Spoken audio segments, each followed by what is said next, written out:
Hi everyone, and welcome to Michelle on the Money. This is all about your money, from consumer to business news in the bi-state. No more food assistance. Come November 1st, the government shutdown will impact 42 million American families, including millions right here in the bi-state. And that is when funding for SNAP benefits runs out. 5 on your side's Laura Barczewski talked with a Missouri mom and a local food pantry supplier about their concerns. About 1.9 million people in Illinois and 650,000 in Missouri are going to have to make some tough decisions for the month of November. They're going to have to decide between food and other bills. And the longer the government shutdown lasts, the more the numbers are going to continue to go up. I talked with a St. Louis County mom, Jennifer Meese, who says she's fully disabled and she receives a disability check that covers the roof over their heads. After paying those bills, she only has $67 left to cover other expenses. So SNAP benefits make a huge difference for them. She and many others are now going to have to turn to other food pantries, and hundreds of them in our area are supplied by the St. Louis Area Food Bank. Erica Kincaid says they're bracing for the increase, and it's important to note the money families already received can still be spent, but after November there won't be any new checks. If you want to help local food pantries, the things they need right now are protein and fruits and vegetables. Reporting in St. Louis, I'm Laura Barczewski, 5 on your side. A coalition of Democratic-run states, including Illinois, are suing the Trump administration. They are pushing back against SNAP benefits ending. Democratic attorney generals and governors from 25 states, plus Washington, D.C., are behind this suit. Now, they claim the Trump administration is threatening illegal cuts to SNAP. Despite what's happening in our nation's capital, neighbors are trying to meet the demands of food insecurity right here in the bi-state. Operation Food Search held an emergency food drive this week at the City Foundry. Organizers say 650,000 Missourians and 2 million people in Illinois are going to feel the pinch. The average SNAP recipient receives $350 a month for groceries. People are really going to be in a critical situation. A lot of them are going to be unable to put food on the table for their kids. Throughout the month of November, there will be Operation Food Search barrels set up throughout City Foundry where people can drop off food. Several area food banks and organizations are putting together emergency food drives to help with the need. For a full list, you can text the word food to 314-425-5355 and we will send you a link straight to your phone. Now, while SNAP benefits are at risk, we know that Missouri officials are telling us that WIC benefits will still be available in November. The program provides support for mothers, infants, and children. Participants will be notified if benefits are paused late next month. The union representing striking Boeing workers proposed a new deal this week to end the months-long strike. More than 3,200 workers walked off the job back in August, and union members have since rejected 4 contract offers from the company. This new 4-year proposal includes a $10,000 ratification bonus and wage increases throughout the contract period. It does not include higher 401k contributions to help meet Boeing's requests. Union leaders go on to blame the company for dragging out the strike, saying, quote, "The union continues to bargain in good faith to end this strike, but the company's refusal to move beyond rejected proposals is what continues to prolong the strike." Now, we should mention we have reached out to Boeing for comment on the new proposal, but we have yet to hear back. We have better news for people who want to borrow money. For the second time this year, the Federal Reserve has now cut interest rates by a quarter point. The announcement came yesterday afternoon. Economists say the decrease is needed to bolster a struggling job market. Fed officials are making these decisions without the benefit of federal economic data, and that is because of the ongoing government shutdown. Could be months or years or never. It's very difficult to say how long it would trickle down to where you will feel an immediate impact. Your savings account will be the area that realizes the savings interest go down the quickest because it's tied to those rates the most. But from other perspectives, it will take several months to even years for you to see real impacts.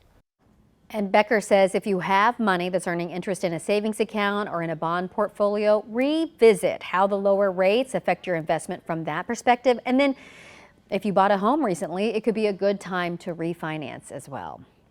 President Trump spent the week in Asia to talk trade, among other things. The president's trip had a high-stakes meeting with Chinese President Xi Jinping, his first in 6 years. NBC's Tracy Wilkins reports that the meeting took place moments after the president made a surprise announcement on social media.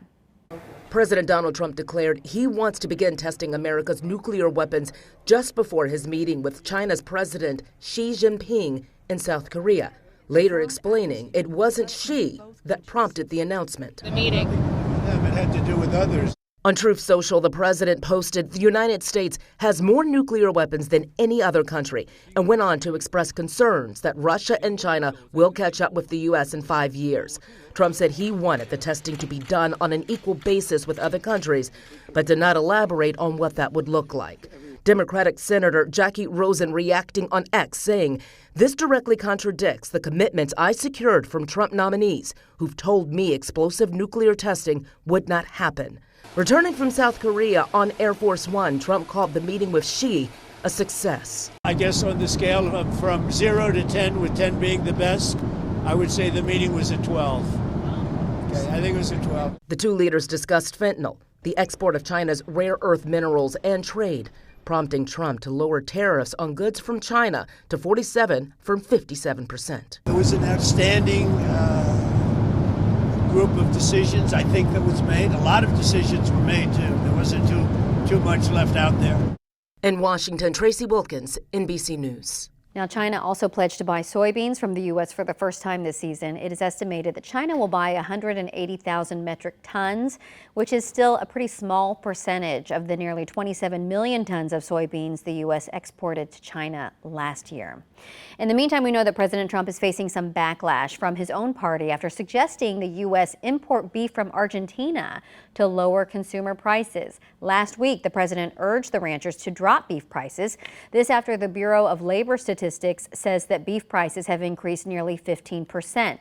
Missouri Congressman Mark Alford responded on X, calling the idea, quote, misguided. He says the solution should be rebuilding American herds after years of drought and supporting ranchers at home. In the 3 years that I've been in Congress here in Missouri, we've gone from 95,000 farms down to 87,000 farms. I stand behind our beef producers here. We do not need more imports from Argentina. Now, the USDA recently unveiled a new plan to promote American beef, and it includes goals to improve ranching business, expand processing, and also build demand.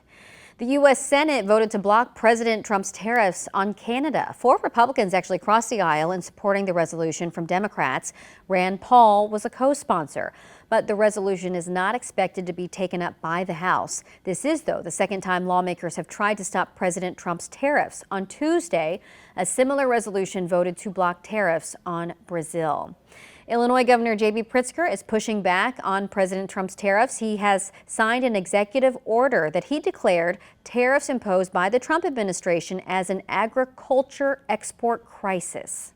So to all the farmers who may be listening today, Illinois is on your side. The U.S. government should be opening doors for you, not slamming them shut. The executive order directs state agencies to develop and expand domestic markets for agricultural products. It also boosts funding to provide mental health support for Illinois farming families.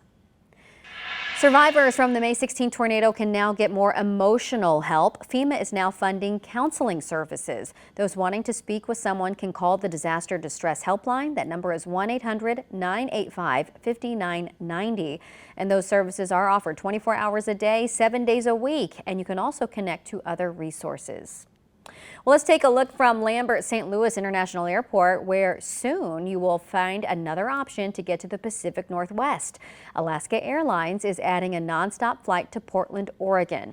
The first flights will take off on May 13th and will run 7 days a week until October 2nd. The airline already offers nonstop service from Lambert to Seattle, as well as annual seasonal service to Mexico, Puerto Vallarta between January and April. Just after a national coffee shop chain opened its first location in the Metro East, it is now making moves to open a second shop. According to our partners at the St. Louis Business Journal, Dutch Bros will soon open a location in Fairview Heights. The location will be on North Illinois Street, where the Smoothie King used to be. And if you remember earlier this year, Dutch Bros opened its first location in Troy, Illinois. Days from now, some people will take to the polls, and something that voters will see on the ballot is Proposition S. Rockwood School officials say it is the first time in more than 3 decades that the district has a levy increase on the ballot for teacher and staff salaries. Mercedes McKay sat down with the school superintendent to learn more. This is all about us working to take care of the people that take care of our kids literally on a daily basis. 1994 was the last time the Rockwood School District asked voters for a levy increase to pay the educators that shaped the community's future. That 31-year gap, according to Superintendent Dr. Curtis Kane, put the district in a tough spot. The best way I can describe this county is that it's a little bit like Cheers in the sense that everybody knows their name. It's a big, small county. In order to recruit and retain in the competitive market, Dr. Kane says now is the best time to propose a 45-cent levy increase. If approved, Prop S would result in $27 million annually to raise teacher and staff salaries, expand benefits to more employee groups, and hire 2 more school resource officers. We've engaged in a lot of reflection and really analysis to make sure that this decision is the most appropriate and best fit for our district at this point in time. The big question, how will this impact your taxes? According to the district's website, on a home with a county appraised value of $400,000, the 45-cent levy increase would cost you about $28 more a month, which is close to $350 a year. That tax would be about $14 more a month for a $200,000 home in the district. What we want is people to understand where we stand as a school district, where we stand in relationship to other school districts within St. Louis County. And again, people ultimately be informed and then go cast their ballot. For Dr. Kane, it's not overdue, it's well overdue. And he wants to remind his community that the key is the people. The people will always be the factor that makes up a school district. And we need to be in a position where we can take care of the folks that take care of our kids.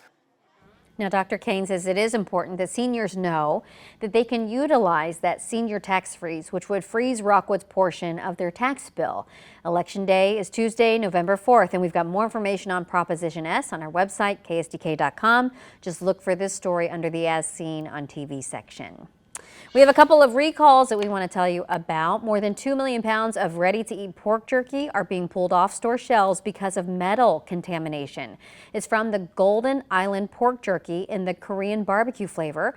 The jerky was sold at both Costco and Sam's Clubs nationwide, and several people complained about finding pieces of wiry metal. Turns out it was from a conveyor belt. The product has the code M279A, and so far there have been no reports of injuries, but if you are concerned, make sure you contact your doctor. Nearly 5 million pounds of Hormel frozen ready-to-eat chicken thighs and chicken breasts are also being recalled because they too may be contaminated with metal. Those contaminations, have been linked to a conveyor belt. Both Hormel and the pork jerky companies are based near Minneapolis. So far, no word of any related injuries. Halloween is here, and people will be spending more on everything from candy to costumes, thanks to all those tariffs. Todd Strain has the story.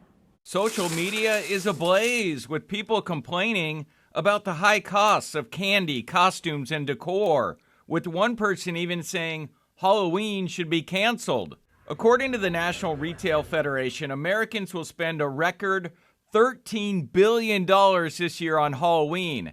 That's about $114 per person. The prices on candy alone are downright scary. Well, it certainly ain't cheap. I'm not buying any candy.